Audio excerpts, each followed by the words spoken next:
पहले सीटेट दिसंबर 2022 क्वालिफाई करने वाले सभी अभ्यर्थियों को आरंभ एकेडमी की तरफ से मैं अभिनंदन हार्दिक बधाई देता हूं। आपका भविष्य उज्जवल हो यह कामना करते हुए सीटेट के बाद, जैसा कि हमने टॉपिक लिखा है सीटेट के बाद क्या,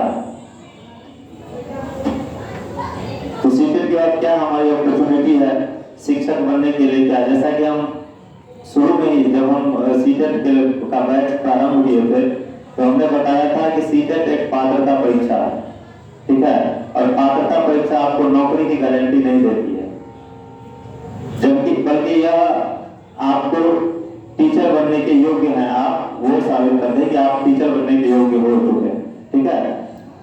तो सबसे पहले मैं अपने संस्थान के उपलब्धियों के बारे में बता दूं कि इस बार हमने मात्र 45 दिन पहले एक बैच स्टार्ट किया था, क्योंकि मेरे पास समय नहीं था, नया नया हमारा संस्थान शुरू हुआ तो 45 दिन पहले हमने बैच स्टार्ट किया था, और इस 45 दिन के अंदर ही हमारे संस्थान से लगभग 20 प्लस स्टूडेंट 100 पार कर किए हैं अपना स्कोर सीटेट में, तो ये हमारे लिए बहुत बड़ी उपलब्धि है। और इस उपलब्धि को हम आने वाले समय में 2-4 दिनों में स्टूडेंट्स के माध्यम से जिन लोगों ने 100 प्लस पार किया स्कोर अपना, उसके माध्यम से हम अवगत भी कराएंगे, ठीक है। और हम लोग जल्द ही अगले सप्ताह, इसी सप्ताह मार्च के फर्स्ट वीक में ही हम लोग सीटेट का नया बैच 2023 का नया बैच स्टार्ट करने वाले हैं। संभवतः 10 मार्च से स्टार्ट होगा, और समय सारणी क्या होगा इसके बारे में हम आगे जानकारी दे देंगे। फिलहाल हम बात कर रहे हैं कि सीटेट के बाद क्या अपॉर्चुनिटी है शिक्षक बनने के लिए।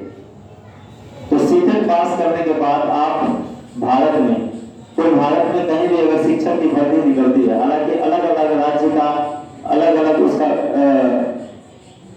प्रक्रिया होता है शिक्षक बनने के लिए, कहीं कहीं डोमिसाइल लागू होता है।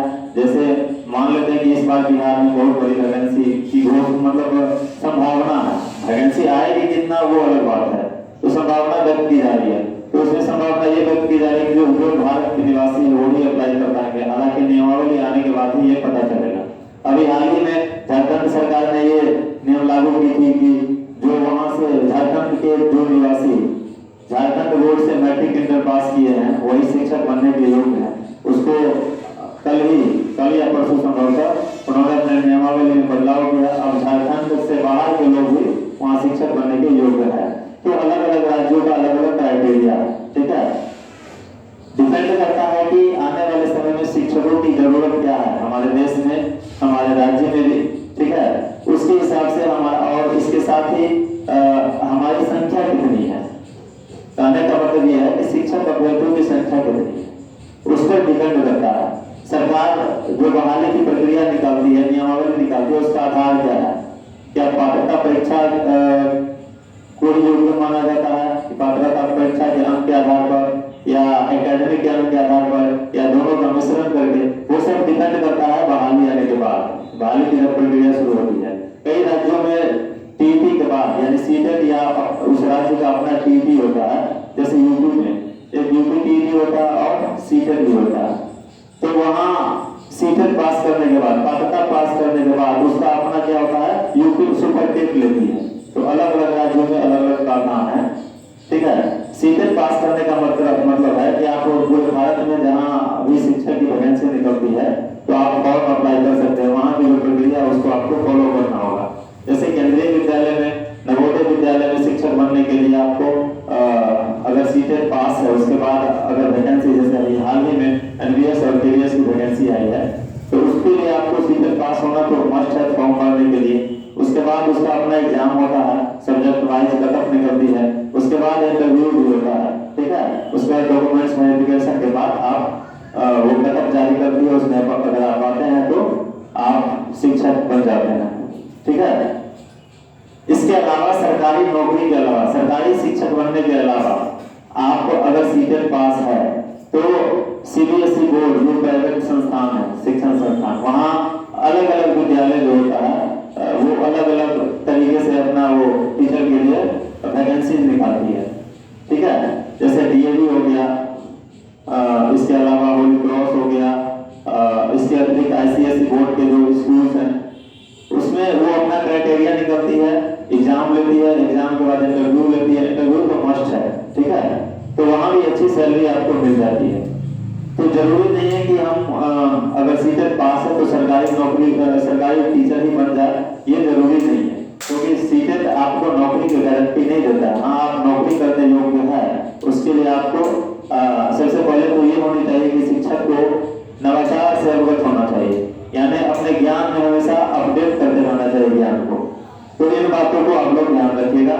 और अगर आप सीटेट पास कर रहे हैं, इस बार पास किए हैं, तो सब बधाई। और आप अगर शिक्षक बनने के लिए ही, जैसे बहुत सारे लोग होते हैं कि अंत में बीएड कर लेते हैं, सीटेट पास कर जाते हैं और समझते हैं कि हम टीचर बन ही जाएंगे, ऐसा नहीं है। धीरे धीरे कंपटीशन बढ़ते जा रहा है, अभ्यर्थियों की संख्या दिन ब दिन बढ़ती जा रही है, तो इसके लिए आपको नवाचार से अवगत होना पड़ेगा, क्या बदलाव हो रहे हैं उससे अवगत करना होना पड़ेगा, तभी आप शिक्षक के योग्य हैं। खुद सोचिए कि हम शिक्षक बनने योग्य है या नहीं। सीटेट पास करने से आप शिक्षक नहीं बन सकते हैं, ठीक है। तो ये सब सारी चीजें हैं। अगर आगे आप जो भी वैकेंसी आती है, सबसे पहले तो यहाँ जो है बिहार की बात करें तो बहुत दिनों से जितना मतलब सरकार के द्वारा प्रचार प्रसार किया जाता है, उस हिसाब से वैकेंसी दी नहीं जाती है और सीट भी नहीं भरता है, ठीक है। सीट नहीं भरने का कारण है सरकार की मंशा पर हम सवाल नहीं उठा रहे हैं, लेकिन एक कहीं ना कहीं सरकार यह चाहती है कि मतलब वैकेंसी का इतना, चूंकि वोट बैंक कोई भी शिक्षक बहाली आती है तो सभी सरकारी वोट बैंक के दृष्टि से होती है, और यही कारण है कि शिक्षा में बदलाव नहीं हो पाता। शिक्षा में परिवर्तन लाने के लिए सरकार को वोट बैंक से इधर सोचना होगा, तभी शिक्षा में बदलाव आ सकता है। तो ढिंढोरा पीटने से अच्छा है कि सरकार समय पर बहाली दे, वैकेंसी दे, जितना सीट देता है उतना ही दे, लेकिन समय पर वैकेंसी दे। और योग्य शिक्षक बनने के लिए जो सरकार जो भी अपना मापदंड अपनाती है उस पर फोकस करनी चाहिए, ठीक है। अब बिहार में जैसे बहुत दिनों से चर्चा है कि बहुत बड़ी वैकेंसी आने वाली है, अब कितनी मात्रा में वैकेंसी आती है वो आने वाले समय में पता चलेगा, तो आप लोग उस पर भी नजर बनाए रखें। इसके अलावा कहीं भी अगर प्राइवेट संस्थान में भी अगर आप शिक्षक बनकर के सेवा देना चाह रहे हैं, तो अलग अलग स्कूल, क्योंकि अभी सेशन लास्ट हो रहा है, तो अलग अलग स्कूलों में भी वैकेंसी आती है, तो उस पर आप नजर बनाए रखें, वहाँ जाकर के अपना इंटरव्यू दे, एग्जाम दे और आप अच्छी सैलरी वहाँ भी पा सकते हैं। इसके अलावा जैसे अभी हाल ही में दिल्ली में DSSB के माध्यम से टीचर की वैकेंसी आई हुई है, तो वहाँ भी आप फॉर्म भर सकते हैं, अप्लाई कर सकते हैं। तो ये सारी अलग अलग राज्यों का अलग अलग क्राइटेरिया है। केंद्र सरकार में भी KVS MVS की वैकेंसी आती रहती है। और शिक्षा एक ऐसा माध्यम है, और शिक्षक के जो पद है वो हमेशा रिक्त ही होते हैं, बशर्ते आप अपडेट में, ठीक है। तो आगे हम नया बैच स्टार्ट कर रहे हैं सीटेट के लिए। अगर आप पास नहीं हो पाए, इस बार किसी कारणवश आपका अच्छा स्कोर नहीं बन आ रहा है या आप पास नहीं है, तो आप हमारे संस्थान में आकर के जुड़ सकते हैं। दरभंगा में हमारा संस्थान कठलवाड़ी बड़े टोला में है, आप यहाँ आइए एक बार। 10 तारीख को संभवतः हम लोग एक सेमिनार करने वाले हैं सीटेट के संबंध में, तो उस दिन आप जरूर आइए। और क्योंकि वैकेंसीज बहुत दिनों से रुकी हुई है, अब ये जरूरी नहीं है कि इस साल वैकेंसी आ ही जाएगी। अगर आप सीटेट पास में अगर वैकेंसी आ भी जाती है तो ये जरूर नहीं कि पूरा सीट फुलफिल हो जाएगा, अब वैकेंसी नहीं आएगी, वैकेंसी आती रहेगी, साल 2 साल में वैकेंसी आती रहती है।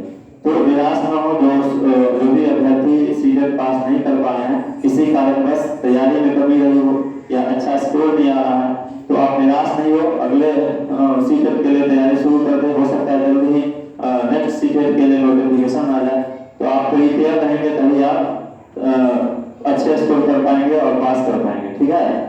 तो हम लोग मिलते हैं अगले वीडियो में। याद रखिएगा 10 मार्च को हम लोग संभवतः, ये संभावित तारीख है, एक सेमिनार करने वाले हैं, ठीक है। मिलते हैं अगले वीडियो में, तब तक के लिए नमस्कार, गुड डे, टेक केयर।